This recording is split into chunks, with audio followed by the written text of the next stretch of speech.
All attendees are in listen-only mode. Okay, hello everybody. Welcome to the webinar. Just give me a 1 in the chat if you can hear me okay.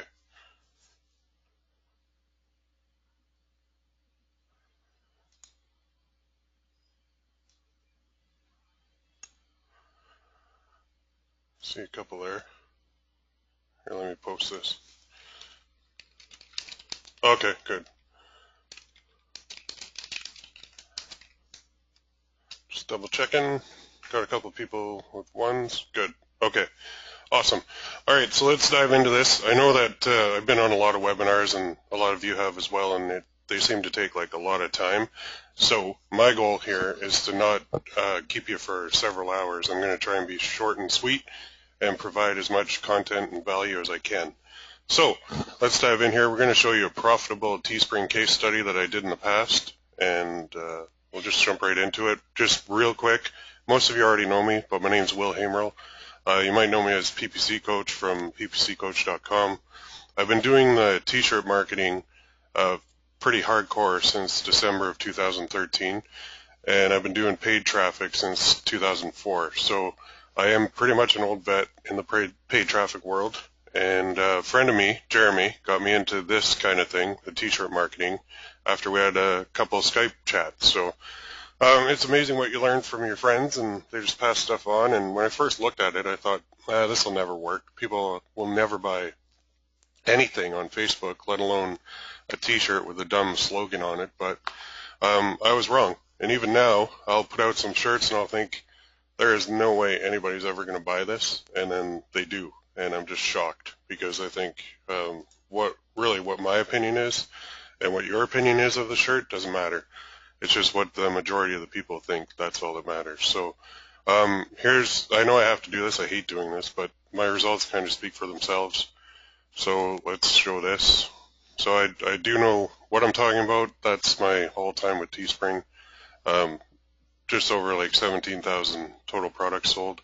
And you can see if you work out the math, my average payout is pretty good, because I focus a lot on hoodies and higher profit margin items versus the T-shirts.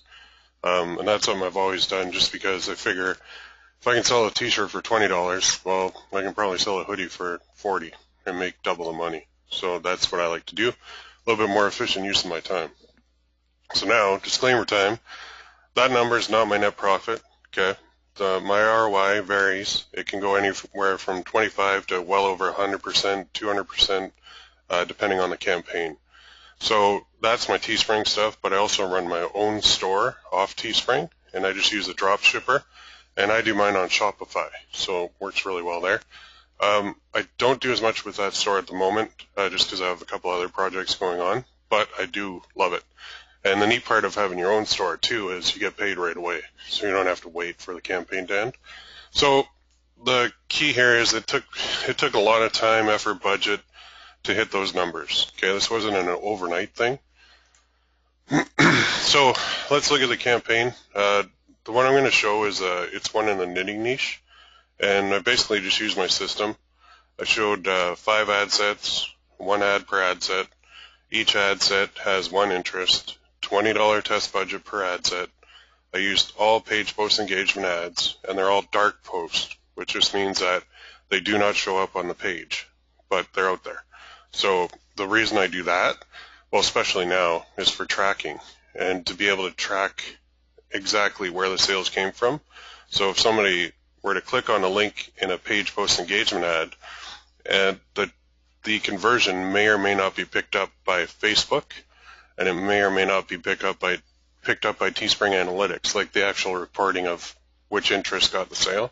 So now I've developed a system where I can track every single one. So I also I like to let things run for 24 hours before tinkering. I got a note here. As for questions, if you have any, we're going to take some at the end. So just hold them. You can type them in when they come up, and then I'll just go through the list in the question box. But we're going to save the answers for the end, basically, just to keep it flowing. So this is what it looked like, a very simple one. And people always ask me, too, like, what works best? You have to have a fancy image, you have to spend big bucks on the design. And the answer is no, you never do. You never have to have a fancy image. In fact, Most of you probably recognize this slogan. It's just that all I care about is thing, and it was going around quite a bit, but you can apply it to basically any area. So you could do fishing, hunting, guitar, any musical instrument, any pet, anything. There's just so many variations of this that can and have been done, and it just works awesome because it just speaks to the audience directly, and it says like, hey, I'm a knitter, and yeah, I love knitting, like, and maybe a couple other people, but that's about it. And people get a good chuckle out of it, and there's a lot of good comments on it. So this one ran back a while ago. I made a couple mistakes on this. The first one is I didn't offer a t-shirt version. I only offered a hoodie in 5 different styles. So on the relaunch, I did go back in and I added in a t-shirt option.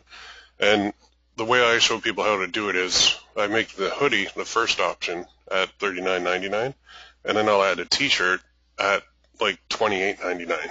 And people say, well, that's ridiculous. That's way too expensive for a t-shirt. It's not a t-shirt. It's a custom t-shirt with a custom saying on it. And the quality is good. I've bought a couple of these myself. Not the knitting ones, but some of the other ones. So that's one difference that I have in this one. But this one did work well, and I did a couple of relaunches on it too. And I've taken that saying along with everybody else, and I've applied it to multiple niches. So here's the important part, the revenue, $1,435.65. That's right from my Teespring page. And you can see it ended up at 76 sold, and my goal at the time was 10. And back then you had to put a lower goal if you wanted it to get paid out. Now I do a goal of 50 to 300 because if 5 or more sell, then they're going to print it regardless, and you don't even have to go in and request a goal drop. It's just automatic. So technically you could set it at like 1,000. I don't even think it shows up anymore on the Teespring sales page, so all they care about is 5 sold, and then you get paid. So the nice part of setting it at 10 was you always got that bonus payout back then, but now it shows your profits right away on the dashboard. But 76 is pretty good. And there's my expense, and there's my ads, my ad group. So you can see I paid $705.08, ran from September 9th to September 16th, and the frequency was 1.35, which is actually pretty high on this. But if you look at the interests, Knit Simple, Knitting Supplies, Knitting Club, Knit Crochet Now, Knitting Daily, these are all very specific knitting type interests that I used. And you can see the post engagements and the cost, and that's something I wanted to talk about too. There's a lot of baloney going on about, oh, the cost per engagement is too high. You can't make money if it's over like 5 cents. That's baloney. It doesn't matter. This cost per engagement is basically irrelevant. If you're making money, then it's all good. You can see my average was 18 cents on my cost per engagement, and yet you'll see in a second, but my ROI was over 100% on this campaign. So if anybody's saying that cost per engagement has to be low in order to make money, I don't really think they know what they're talking about, because it doesn't have to be. And this is just proof right here. And I see a couple questions coming in. They're awesome questions. Keep them coming, because I am going to answer them right at the end here. So my profit, $730.57, and that was out of $705.08 spent. So it was 103% ROI. So that one did pretty good for a short campaign. So now I just want to show you kind of what I did and what I do after for the relaunch on this. So basically, just to show you what I did, I just found the slogan that worked. Okay, the all I care about is blank and like maybe 3 people. And there's variations of that, and like there's some that say and like maybe 5 people, and then some say and like maybe 3 people and beer. So you can really substitute anything in there you want. And I use the following, but I'm going to show you something, this secret search string from Facebook in a second, and I think you're really going to like this if you haven't seen this before. So I use Google. You go in there, you type in knitting shirts, knitting hoodies, and then you go to the images, and you can see all the ones that are out there. You can go to Pinterest. You can do the same, knitting shirts, knitting hoodies, and then you can see everything that's out there. You can go to the TView site, and you can type in knitting, and you can see all the different ones that came up.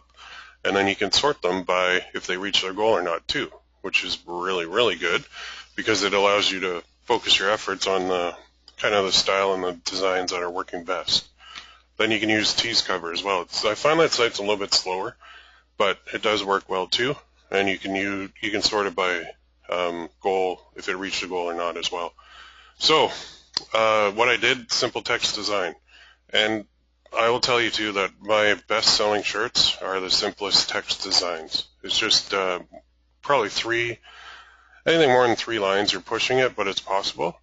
But about 3 to 5 lines, and just simple, easy to read, and just something that you can throw on the front and people get a kick out of it.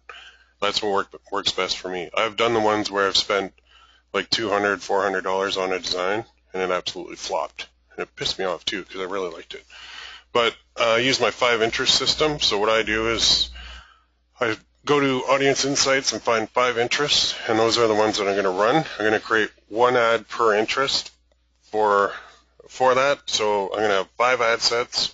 Each ad gets 1 interest, the same image, and then I set my budget at about $20 per ad. So yes, I will spend about $100 in testing a new design.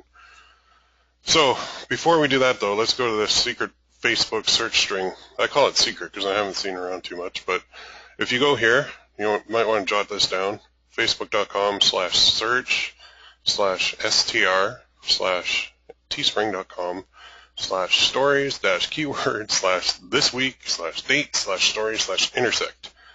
You plug that in, and it's going to show you all the posts from Teespring for the past week. Okay? That's pretty powerful, but to make it even more powerful, you can actually add in this little plus knitting, or plus guitar, or plus hockey, or plus whatever it is, and then it'll show you all the posts from that have teespring.com and knitting in it. So this shows you posts about knitting with teespring.com in it. So here's the demo, okay? I'll show you this, make sure I do this right. Okay, so I can't really show my side here because it has all my pages, but you can see it says it is a search string plus knitting, and then I did it by this week, and then I hit refresh, so you see what happens. I'm going to give you, so here's one. And I apologize if this is yours, but this post-apocalyptic life skill shirt, it's been around a million times. So I can see this guy actually just launched it. So if I click it, open a new tab,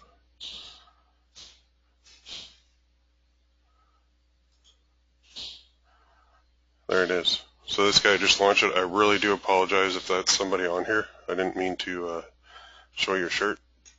I'm going to put this back up.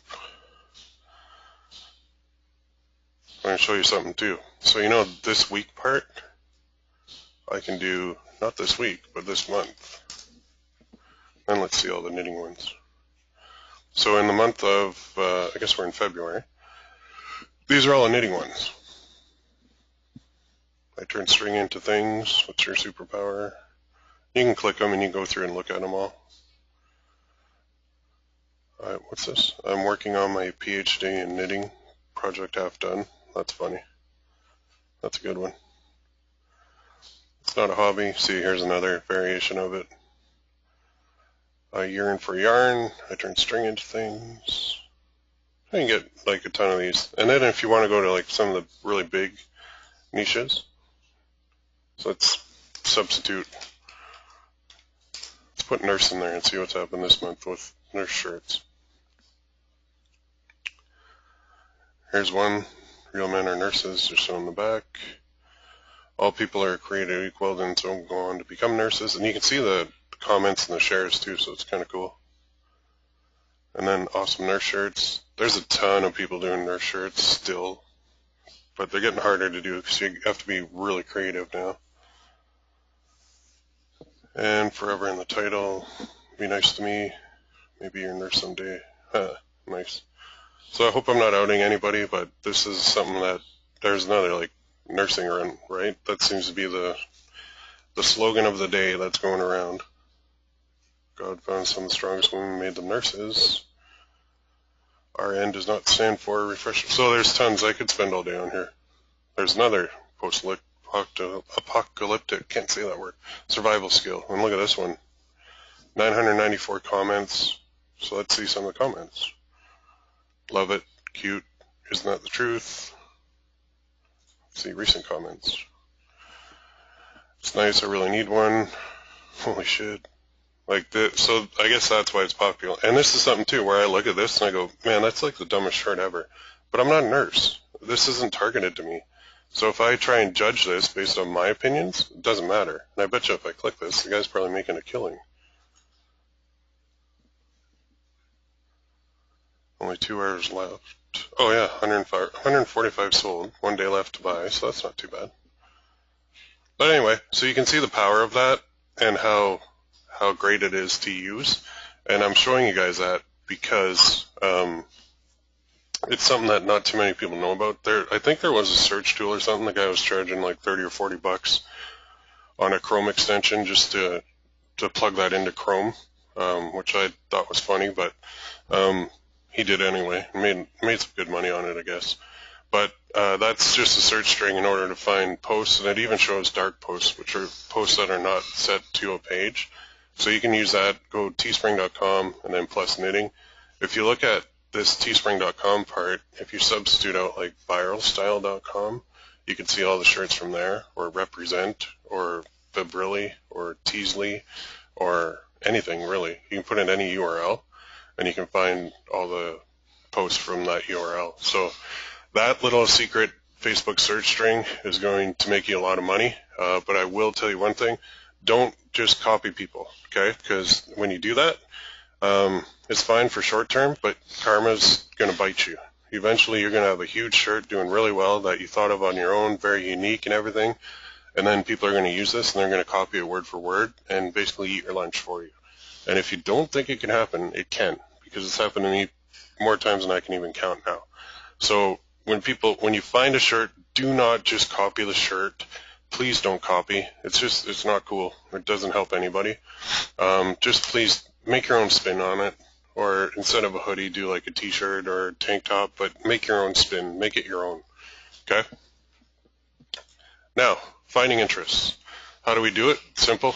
The basic way is to use audience insights on Facebook, and everybody on here, I think you know where that is, right in your ads manager. And then you find the interests with the highest affinity, and you can sort it by affinity. So it basically means they're the ones that Facebook thinks are into knitting, in my case, the most.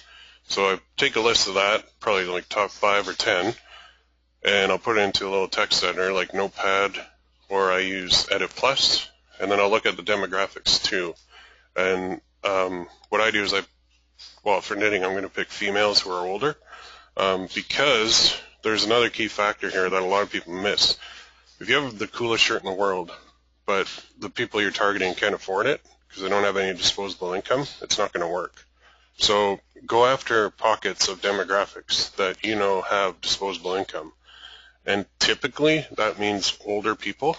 And on Facebook, I like to target older women because they love to share stuff. They love to make their friends laugh. They love to share cool shirts with them. And then they actually have the money to buy it. So disposable income is a big key factor. And whenever I see people that they ask me to have a look at what they're doing, and they made like the coolest shirt on the most trendy thing and targeted people who are 18 to 24, and it flopped. And I just tell them right away, it flopped because they don't have the money to buy it. Like some of them do, but the majority don't. So don't bother with that. You got to move on to the next area. So creating the ads. You have 2 options when you do this. The ads manager, which is simple. A lot of us have already done that. You create one, and then you can do a duplicate of it with a different interest. So it saves some time that way when you're creating 5 ads. So you're going to duplicate the ad set, and then you're just going to change. In my case, I changed the URL to my new redirect URL, and then I changed the ad. Okay? Or use a power editor, which is my favorite. So you just create one and just do a duplicate of it, and then you upload it to your account. So I like to use the power editor for all my campaigns, but some people like to use the ads manager. I can't really get into both those because that would take a good couple hours alone. But if you've done it before, you know all about that. So a couple other points I just want to hit real quick. Conversion pixels, you have to use these. and it's 1 pixel per niche. So in this case, I have a knitting conversion pixel, and all my knitting shirts use the same conversion pixel. And the reason I do that is once you get 100 conversions registered, then you can go in and you can create what's called a conversion lookalike audience. And this is just you going into audiences and then create and then lookalike. Then you select your pixel, and Facebook will go out and they will build an audience for you based on the people who already bought your shirt. So these conversion lookalike audiences are very powerful, especially when you're doing relaunches or when you're doing another shirt. So I'm doing another knitting shirt. One of my ad sets is going to be a conversion lookalike audience dedicated to it. So it allows you to view reports too on what worked by age, gender, placement, device, and country, and a couple other things like shares. So if you don't have a conversion pixel, you need to get one, and you need to have 1 per niche. It's not 1 per shirt, it's 1 per niche, okay? So I used to do 1 per shirt too, and then I actually spoke to them, and they said, no, just do it per niche, because all the people in the niche have the same interest typically. So that's what you have to do. Second thing, you need a retargeting pixel. Okay, now this is more for the relaunch or moving deeper into the knitting area for me, or whatever area you're into, but you must use these two because it allows you to create a remarketing campaign later.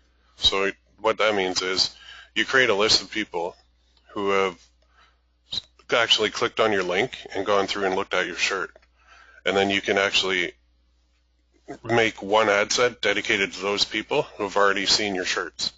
And those people are more passionate, and they're actually, the ROI on these kind of things is a lot higher on these retargeting ads. So the second benefit of a retargeting pixel, it allows you to create 1 step further and do a remarketing lookalike or retargeting, same idea, same thing actually. So that's very powerful too, because you can now go into audiences and click on create a lookalike audience, and instead of it being a conversion lookalike, it's going to be a retargeting lookalike. So you just select your retargeting list, and now Facebook will go through all their data, and they'll build you an audience that is based on people who clicked on your ad. So they're not necessarily buyers, but they are people who've seen your ad.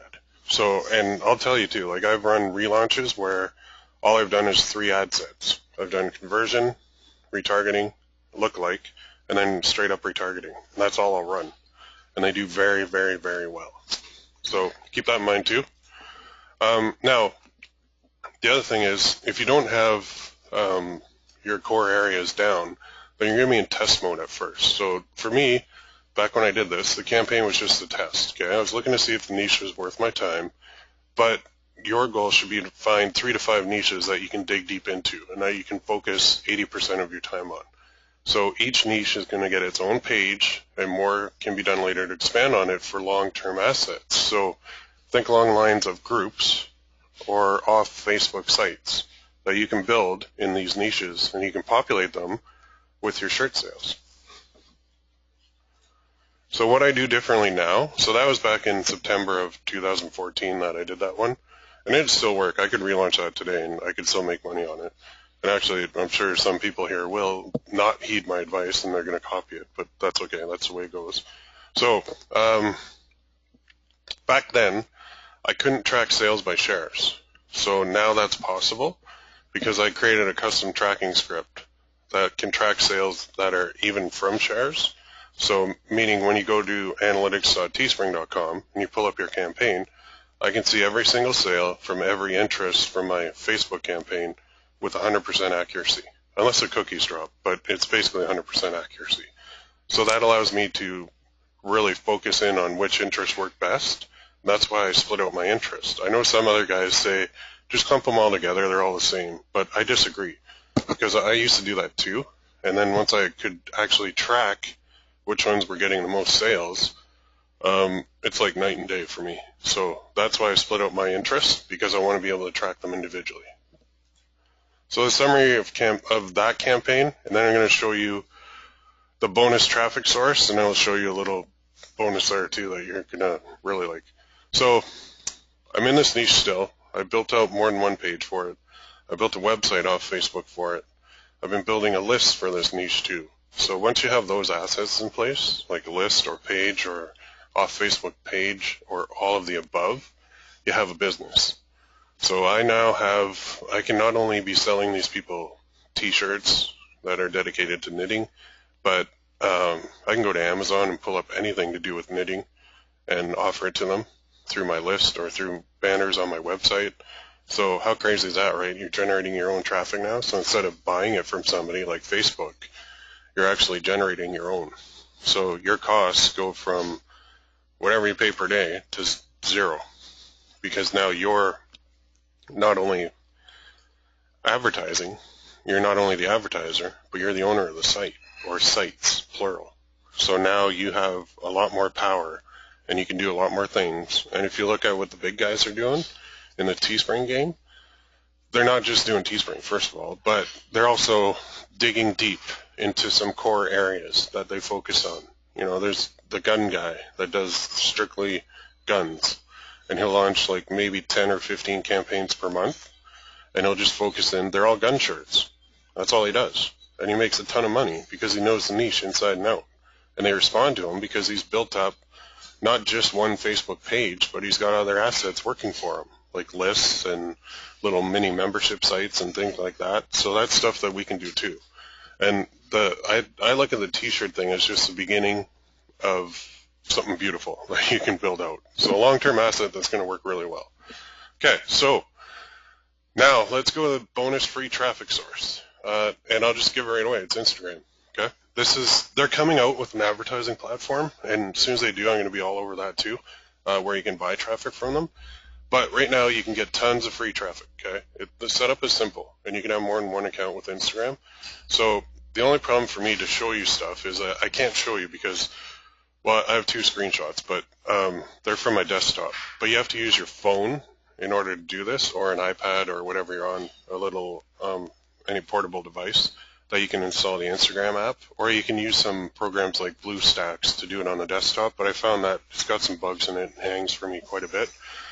So if you have a little bit of time every day, not a lot of time, you can just go in and create an account. So say you're doing a knitting, you want to get into knitting. I don't know if that'll work very well on Teespring, or on, Instagram, but you have to figure out what will work on there. So stuff like I'll show you a website you can go to, but you want to find popular niches on Instagram, and then you want to focus in on those and make your own little account dedicated to it, start sharing some photos and pictures and memes from it, and then it works really well. So I set up one for ATVs, all-terrain vehicles, just as a test a while back, and I put the link to my shirt in the profile for the account. So I basically got 14 sales from that test campaign, and the cost was zero. Okay, so here it is. I had to use Gram Feed in order to find this, and you can see, well, I blurred it out, but it's showing there anyway. So best ATV picks is the one. It's okay, I don't really use this account anymore. So what I did is I wanted to target people who liked all-terrain vehicles. So I created an account, and I just said nothing is better than going for a ride on an ATV. Tag, and then it was best ATV picks. I don't know why I blurred that out. To have yours featured here. And then HTTP, I didn't even put go here to buy a cool shirt, which I probably should have. That was dumb. I should have put click here to check out a cool shirt too, but I didn't. All I did was put the Teespring URL. So teespring.com/quadon. And all I was doing is finding pics on Instagram, and I was sharing them, posting them to my Instagram account. You can see at the time I had nothing, 17 photos, 9 followers. That's it. But I don't know why, but when the picture was going out there, people were clicking it. Because there's the little dumb shirt I did, keep calm and quad on. I don't even know if it makes sense, but I sold 14. And I didn't even really do much with this. My only issue with this type of setup is you have to be in there sharing a lot of pictures manually, because there is software out there that'll do Instagram accounts and build them up, but they'll also you'll get banned by Instagram if you get caught using software in order to do the stuff that you should be doing manually. So for me, I just kind of did it as a test. So I was playing around. I like to buy my traffic because I have more control and it takes up less of my time. but you can certainly do it for free if you have the time to go in there and start posting pictures to an account in a niche, and then just make a shirt and put a link to it, and you will get sales. They'll trickle in, but you'll get sales depending on how popular the niche are. I could see something like fitness or CrossFit or something like that doing really well on this, or running or weight loss or something like that, because if you go to Instagram, a lot of the pictures are like a lot of fitness people. I don't even know what's on there. I haven't been on there in a while, but this is something, if you're struggling to get things to work or if your budget's really low, go to Instagram and just create an account in a niche that you picked, maybe one that worked already from Teespring and Facebook, and fire it up, and you'll get some sales, and then you can build up your budget that way. So that's kind of the bonus traffic source for you guys. So common questions I get, I'm just going to hit a couple before I get into the ones. If you have any, just type them in the chat script there, or in the question box for me. So what ad type works best? So what I always do is PPE, page post engagement ads, are the best to start, because they just allow you to see how the audience is responding, and by reading it and noting shares and everything, you can get a feel for what's working and what's not. I did one where I did a knitting shirt just as kind of a case study, and it wasn't working because they said, oh, the word knit needs to be bigger. And then I had a lot of comments saying, oh, if this said crochet, I would totally buy it in a heartbeat. So what I do, I shut down that campaign and fired up one with crochet with a lot bigger text, and it worked way better. Like, it actually was doing pretty good. So you can also do dark post PPE ads, which means you have to do it through the Power Editor. But I can do ads now that are PPE ads, but they're not showing up on a page. They're attached to a page, but they don't show on the page. And that allows me to use my tracking script in order to track every single sale from a share or whatever it may be. So what type's the best to start? PPE. And then you can get into right side, and you can get into newsfeed ads later once the campaign works. If you're deep into a niche, you can actually start with all three at once if you want, and see which one responds better. Then the other question I get all the time is, what daily budget do I need? So you can always start small and reinvest. Some people start with 5 per day. I usually go with 20, and I go a lot higher in my core. When I know something's working, I'll go higher than that. So it's a velocity thing. If you have a shirt paying, like, look at how much it pays. If it's $20 and you're spending $5 per day, then it'll take you 4 days to get to the break-even amount in ad spend. So for me, that's too slow. I can't do that. I don't have the patience for it. But if you're on a budget, then you don't have a choice. So your budget really does depend on you.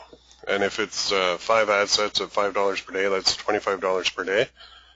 That's not really that much. We probably spend more than that on lunch, or definitely more than that on dinner if we go for dinner. But you got to get in the right mindset too, because you're buying traffic, and that traffic is meant to be profitable. It's not meant as a loss. It's meant, like, the whole goal is to get it profitable. So you're investing in your business, and you're investing in your profits and your return. So look at it as, the more traffic I buy, the faster I go, and the better my chances of success are going to be. So that's kind of how I look at daily budget. But I understand it's scary when you're starting, and you don't want to spend too much. Okay, so this question I get too: how do you track every conversion best? So I use Facebook's URL tags, and I use Teespring Analytics with my own custom, not tracking script, but redirect script. It allows me to see exactly which interest generated a sale when I go to Teespring Analytics. Facebook still won't pick up every single sale. They never do. They drop them all the time. Either the pixel doesn't fire, or somebody bought off a share and it doesn't register. So they'll only show direct clicks. And then if the cookie doesn't drop, they'll show it. So with my script, it'll show everything, which is powerful. So, and finally, just where can I get help? You guys kind of already saw the name, but I got my site up now, tshirtcoach.com. And basically the reason I did this, it's based on my PPC Coach site. We're in beta mode. There's 2 courses in there, the Facebook ads in Teespring and Google AdWords in Teespring. So the Google AdWords one is 30 plus videos because it's pretty comprehensive. But people are so focused on Facebook that they forget that Google is the grandfather of all paid traffic sources. And you can target basically the same way, if not better, on Google, and you can be showing your banner ads, and you can make a lot of money with it. So I put together a whole course on it, how to do it, and then you get the redirect script and instruction as well. But the reason I did this is like I've done one-on-one coaching too, and it works well. But what I found is that like I always get the same questions over and over, and a lot of people are in the same position. So I thought, well, why not just group them all together? We'll do it in a group coaching format on the site. I can deliver the training and the coaching all in one place. And it's a community of like-minded individuals who have something invested in the success. So it's not people who are just flying by groups and trying to start crap or offering bad information on purpose just to throw people off. You get what you pay for with anything in life. So that's why I did that. You can check it out if you want. Now, the key to success. And this is, you can get all the training and everything. You can learn how to design if you want. You don't really need to. You can outsource that. But I don't think anybody should be going at this alone. So help is here. It's up to you to take it. Yes, there's a lot of free resources to get help, but really, when I'm looking at some of these groups, I'm shaking my head at some of the bad information that's being sent out there. And it's basically a herd mentality where one person says something and the rest say, yeah, that happens to me too, so this must be the reason. But the answers are incorrect. And like I can't be bothered half the time and going in and correcting people because sometimes they don't want to hear it. So anyway, there are definitely more than one way to go about things. I'm not saying my way is the perfect way. It's not. It's just the way that works best for me. So I don't think you should be wasting your time testing every different way when it's already been done for you. Okay, so that's kind of my little sales pitch to you guys. But let's go here. Question time. So what's on your mind? I'm going to go do the question box here and see what we have. If you have any, just type them in there. And there's a couple already. Let me pop that out. Oop, where'd it go? And then after this, we'll wrap it up. And like I said, I wasn't going to keep you guys for 2 hours because it's way too long. Okay, so first question from Arthur. Okay, $100 as a test is a big risk. No, no, I don't think it is. Because that $100 could lead to $5,000. So you got to look at what's it going to lead to. Instead of what's going out, look at what could possibly come in. So I think it's all a mindset thing more than anything. It's hard to do at first, but once you get used to it, it works really well. And that's why I do mine on a system too, where I'm not necessarily launching like 10 campaigns a day because you get burnt out real quick doing that. I have one day of the week that I launch everything. And then the next day, I'm cutting out 80 to 90% of what I just launched because it didn't work. And I'm only focusing on the 10 or 20% that did. And I'll just run that with my budget focused 100% on the good stuff for the rest of the week. So it's the old 80-20 rule. Spend 80% of your time on your time, effort, and budget on things that work. Spend 20%. No, sorry. Yeah, 80% of your time on things that work, 80% of your budget on things that work, but you got to cut out the rest of the garbage that's not working. So that's the whole system. Just making sure you're kind of like a factory assembly line, and every day you just do a different task. Okay, so hang on. Another question from Arthur. Why would you sell a shirt for $28.99 to force people to buy a hoodie and make more? No, I do it for $28.99 because I want to make the same margin. So, if the hoodie is paying $20, I want to make sure a T-shirt pays $20. Because why would I want to sell a T-shirt if it only paid me like $12 or $14? Then I just lost $6 in that sale. So my goal, like I'm showing them the hoodie in the ad, and then I'm giving them a T-shirt option if they don't want a hoodie. But it's all perception too, right? If I showed a T-shirt first at $19.95 and then a hoodie as a second option at $39.99 or $95, then that's like double the price. So it's a little bit harder for them to buy the hoodie. But the way I set it up is the higher price item is first, and that's what I'm focusing on. And then if they don't like the hoodie and they want a shirt, it's there, but they're going to pay a bit more for it because I have to still maintain my margin because I'm running all my campaigns based on the preset margin from the get-go. So the shirts are worth that. I don't know like I bought $5 shirts and I bought $45 shirts, and I can tell you the $45 shirts, I still have them in my closet. The $5 shirts are now what I use to change my oil in my truck, because they last like 2 washes and they're done. So if anybody ever bought anything at Old Navy, you know exactly what I'm talking about, because those things, you can spit through them at the end. So don't think that you can't charge more for shirts. You can, and you should. Okay, so another question, how big does the audience have to be for that one interest to be suitable for the ad set? There is no minimum for this. I've had some work where it's like 2,000 audience size, and I've had some work where it's like 1.6 million. So I don't have a minimum for that, and the reason I don't is because I don't want to put any of my judgments on this. So the only way I'm going to know is by putting it out there and testing it. Usually, if the audience size is a little smaller, you're going to get probably a little bit better CTR, but Facebook might charge you more because you're kind of tying their hands a little bit, and they don't like that. So they might charge you a higher CPM rate versus a bigger audience. So there's always a trade-off, but that part is more of an art than a science, so there's no hardcore number that you can go with. Another question, why do you use dark posts? And I use them because I need to track every individual interest. So my script is set up so I can change one number in the script or in the URL, but that URL is hard-coded into the post. So I'll have, like, it'll go 1, 2, 3, 4, 5, and every time I create a dark post ad, I just change the URL by that one number, and that way I can track all my interests, because interest number 1 is, say, knitting club, interest number 2 is knitting time, interest number 3 is Knitville, USA, whatever it is. So then each of those interests get their own ad with their own URL in it, but the URLs all redirect to the same campaign on Teespring. It's just for tracking so that I can see it. But when they redirect, it adds in that variable value that it pulls from the URL. So it's kind of technical, but that's why I have to use dark posts in order to do it. Okay. Another question, how old is an older audience for you? 35 and up is older, but if you want to get into the people who have really like the most money, I would say probably 45 and up. So, and try it. If you haven't tried it before, you should.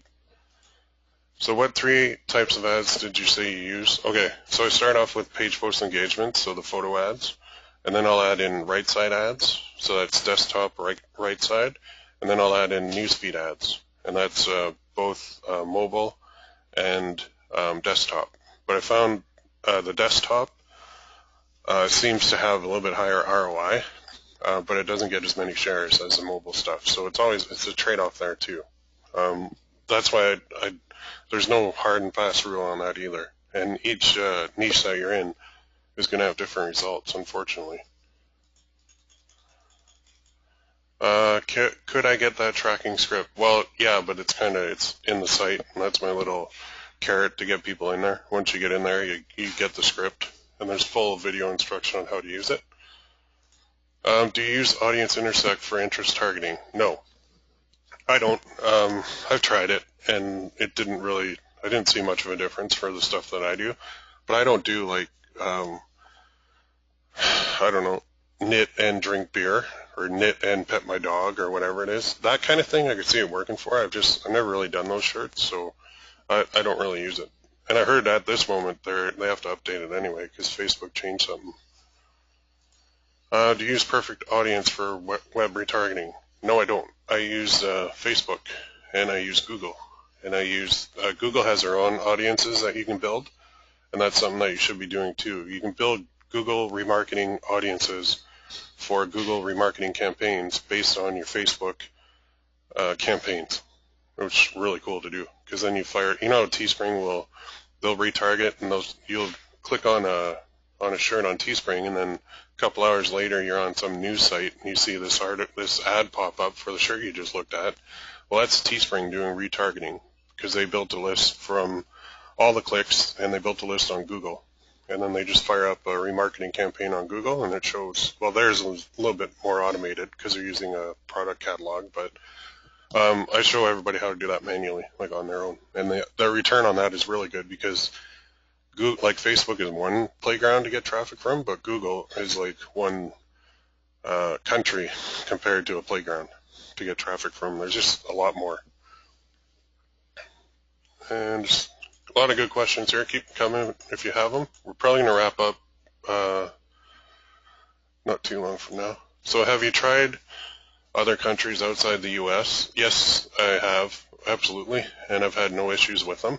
So I've done Australia, I've done Germany, Italy, I've done France, United Kingdom, including like Ireland and places like that, and Canada, because that's where I am, and we do buy hoodies because it's cold out here. It's minus 23 Celsius today, which is, I don't even know what that is in Fahrenheit, but it's really, really cold here today. So the other night I was out in my hot tub and I put my beer on the side and it froze instantly and I couldn't even drink it, so I was very unimpressed.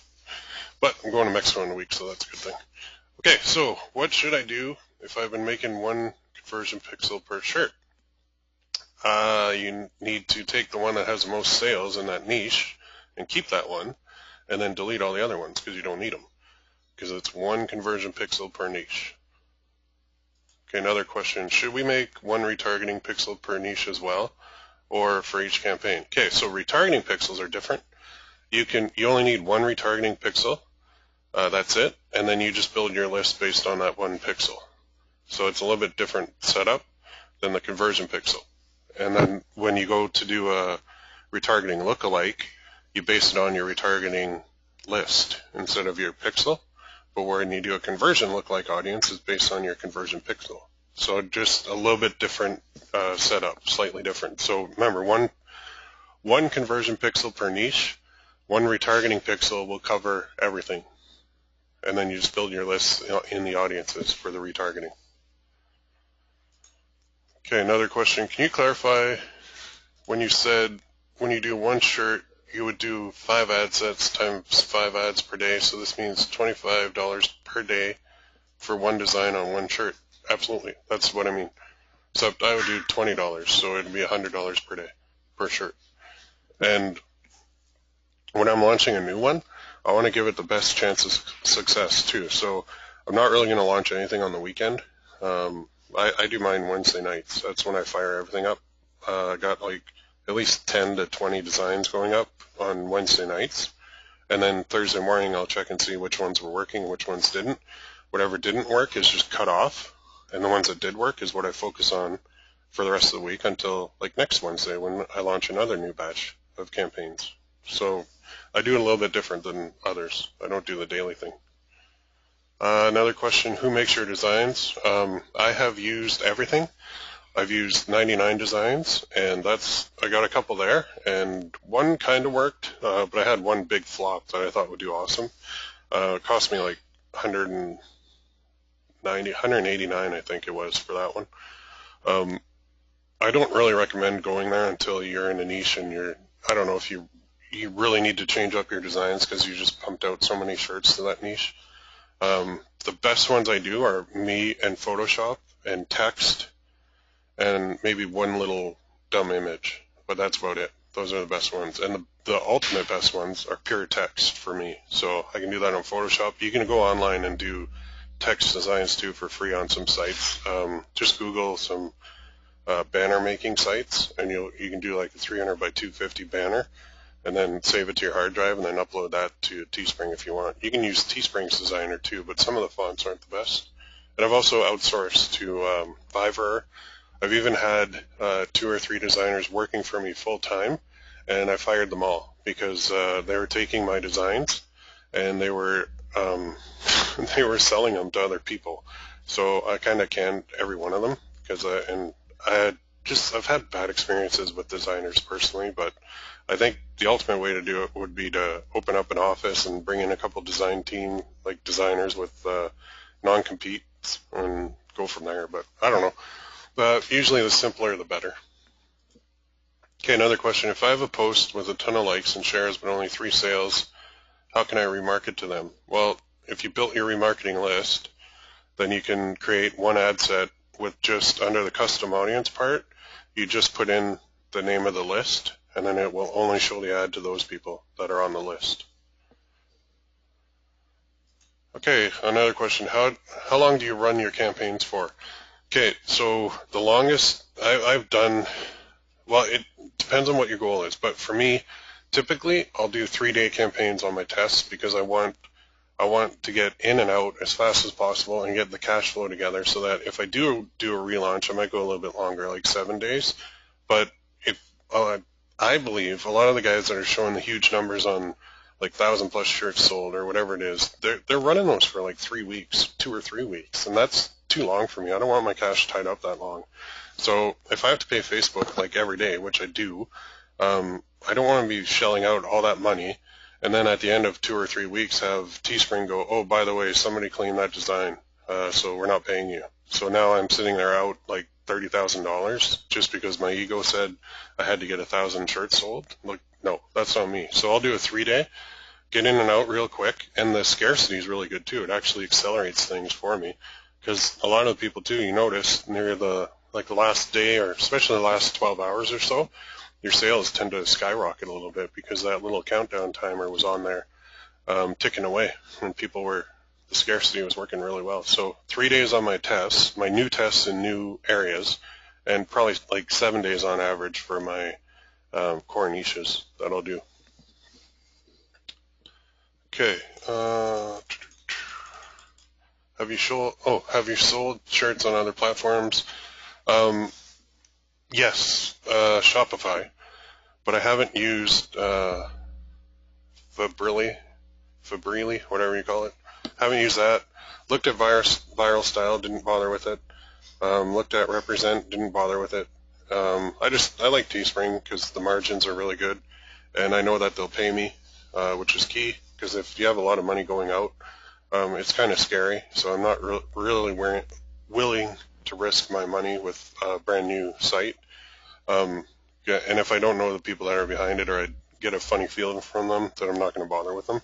So I use my own store and a drop shipper that's connected right into the store, which works awesome because you get paid right away.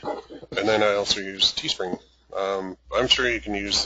There's a lot of other good platforms out there, but I just don't. I just stick with what works, basically. Let's see.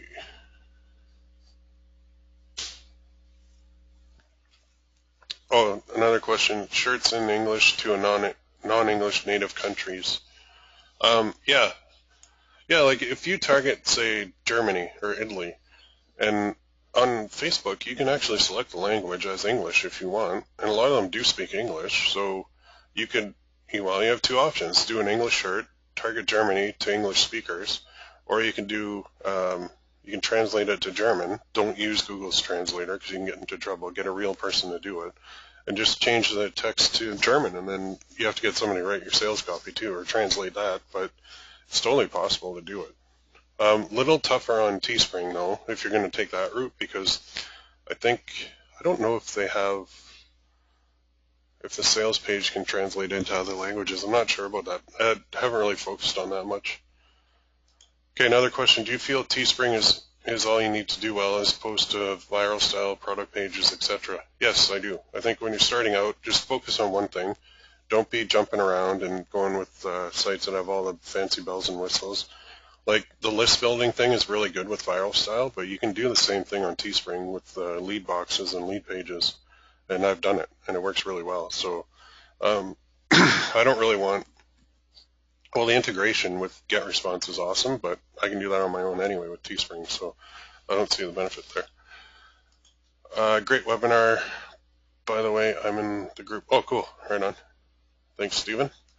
How long do you typically run? So we covered that one. Are Twitter ads good in promoting T-shirts? I don't know. I'm not sure.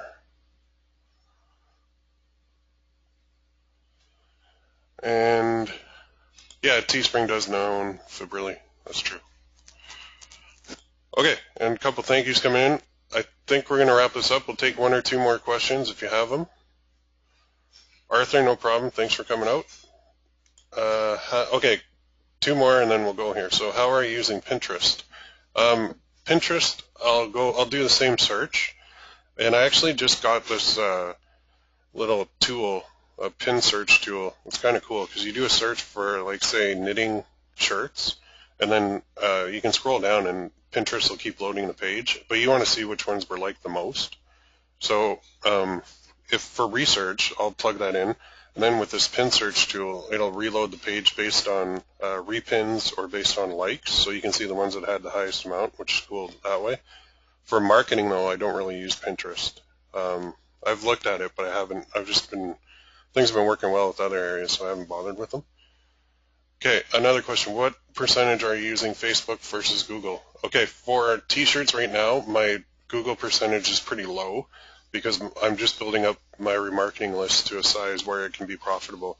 You can still do Google with like a lot of different targeting, like based on keywords or based on topics, they call them. Or you can, the best way that I've been doing Google is I'll find websites that I can put banner ads on. So if it's like a knitting forum, I can actually find knitting forums in Google AdWords, do up a banner and get it showing on that knitting forum for dirt cheap.